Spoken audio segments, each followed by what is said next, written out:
E aí, mano, beleza? É bizarro como que o gosto das pessoas varia, né? O Johan disse que meu último vídeo foi muito ruim. Já o Adrian, que é o melhor meu que ele já viu.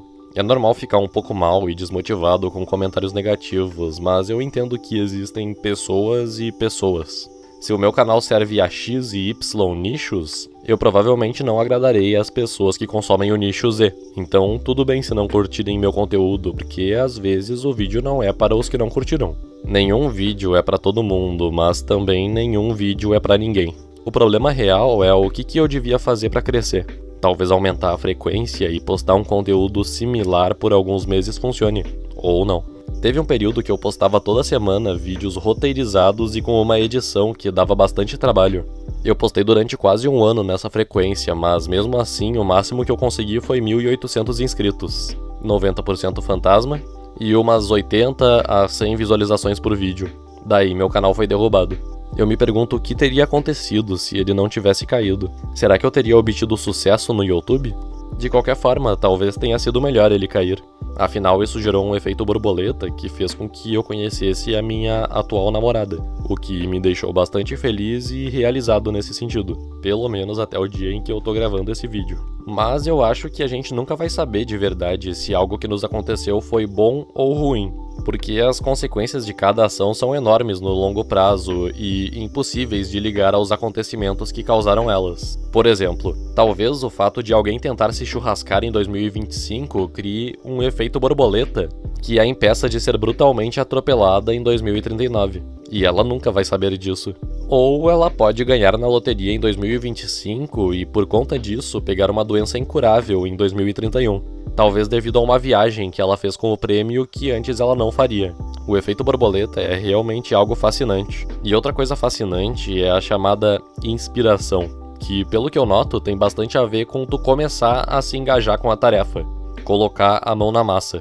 Eu li em um livro que estava citando um escritor que dizia que ele só escreve quando está inspirado, mas por sorte, a inspiração sempre vem ao meio-dia em ponto, ou seja lá qual era a hora que ele começava a escrever. O ponto da frase dele é que a inspiração muitas vezes não surge antes de escrever, mas durante a escrita. Interessante, né? Tipo, uma frase puxa a outra naturalmente, e se tu não começar, tu não vai saber como irá elaborar direito ao longo do texto, porque para isso precisa iniciar o processo geralmente. Esse aqui eu tô escrevendo pelo computador como experimento. Fazia tempo que eu não escrevia roteiro pelo PC, então decidi ver no que daria.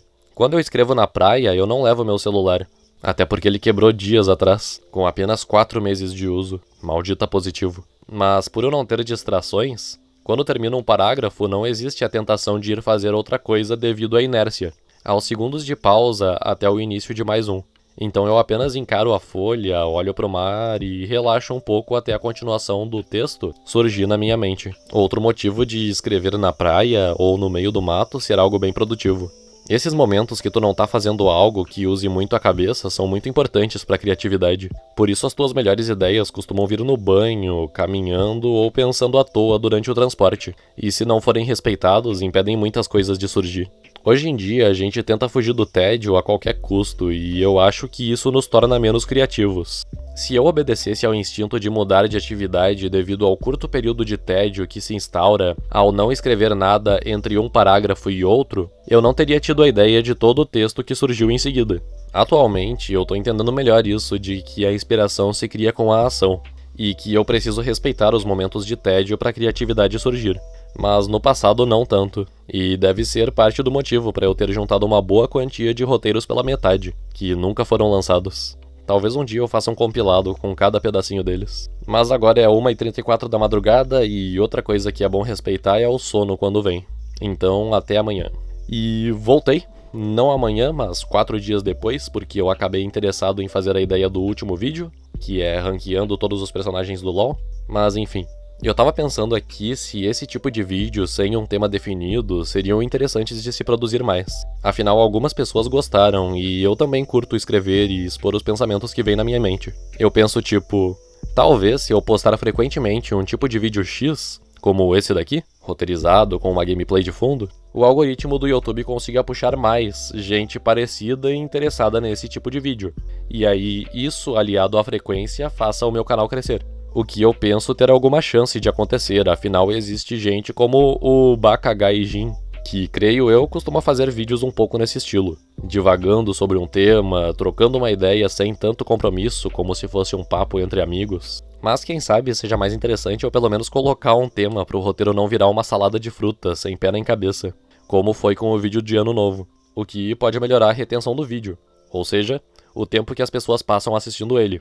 Afinal, elas clicarão sabendo sobre o que ouvirão no vídeo, em vez de ser só eu falando aleatoriedades. E as duas coisas mais importantes para se crescer um canal, segundo o Ludo Viajante, são a taxa de cliques na thumb e a retenção do vídeo. Sobre o negócio de nichar o conteúdo um pouco mais, tentando fazer mais ou menos no mesmo estilo, eu fiquei martelando um pouco isso na cabeça porque eu ouvi alguns canais grandes falando que seria importante para fazer um canal dar certo, para treinar o algoritmo também, né?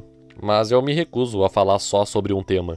Então seria mais sobre vídeos que seguem o mesmo estilo mesmo.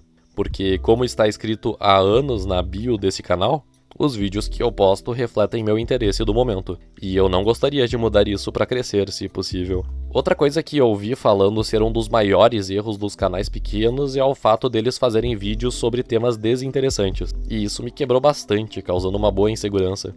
Eu fico pensando, será que eu consigo mesmo juntar mais audiência com um conteúdo nesse estilo? Será que as pessoas não vão morrer de tédio e sair nos primeiros segundos por estar muito chato um random falando sobre os pensamentos inúteis dele? Talvez o algoritmo não colabore, como não colaborou com um ano inteiro de canal.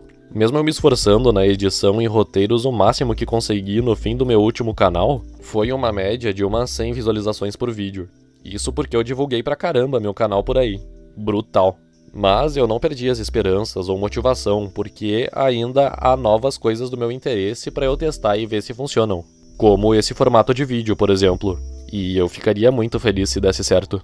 Eu vi o Andrezitos falando que pra tu crescer precisa se destacar na qualidade do conteúdo e que hoje em dia o YouTube não tem mais espaço pro surgimento de youtubers com conteúdo simples. Outra coisa que pôs em xeque a minha vontade de produzir, porque se isso for verdade, muitos dos vídeos que eu gosto de fazer estão condenados ao fracasso. Afinal, mesmo dando horas de trabalho, possuem uma edição mais simples e, entre os competidores, eu certamente não tô entre os com a maior capacidade de prender a atenção das pessoas. Só que, por outro lado, tem aquela tirinha que dá uma motivada no cara. Ela é tipo assim: o artista. Ah, cara, o bolo daquele cara é muito melhor que o meu. A audiência. Puta merda, 2 bolos, tá ligado? Mas também tem aquela frase do Henry Ford que te faz pensar. Se você pensa que pode, ou se pensa que não pode, de qualquer forma você está certo. Então, eu acho que dependendo de por onde tu olha, dá pra ficar motivado ou desmotivado. Não só nisso, mas sobre muitas coisas. Depende das ideias que tu absorve e descarta. O meu medo é ficar meses me esforçando, postando quase todo dia pra no final do experimento eu continuar tendo, quando muito, 50 views num vídeo. Aí é foda, né? Se isso acontecer, ao menos eu vou ter mostrado mais pro mundo quem eu sou e as minhas ideias, produzido conteúdo que vai ficar guardado, e eu certamente não vou me arrepender, porque mesmo não tendo tido sucesso no último período de 1 ano que eu fiquei postando, eu não me arrependi. Eu gosto de ter vídeos postados e mesmo se eu voltar a tratar somente como um hobby, como tinha se tornado meu pensamento sobre esse canal até pouco tempo atrás, eu não vou parar de postar, só vai diminuir a frequência. Porque eu gosto de fazer vídeos e sempre que eu fico muito tempo sem postar, bate uma saudade e daí eu tenho que produzir algo. Se alguém quiser dar uma opinião sobre isso, fica à vontade. Tem críticas que te levam pra cima, por exemplo, algumas que eu recebi de pedidos do iFood que eu preparei, que fizeram com que eu melhorasse meus lanches. E sobre os elogios, também é legal ouvir. Tipo, imagina se alguém aqui disser que curtiu ouvir eu tagarelando sobre os meus medos e desejos, e sobre o meu canal no YouTube nesse vídeo, um papo que é totalmente inútil na vida da pessoa.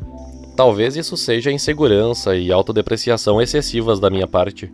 Ou realmente esse conteúdo é uma bosta e o algoritmo nunca vai conseguir encontrar público suficiente que goste dele. Eu acho que só o tempo dirá, né?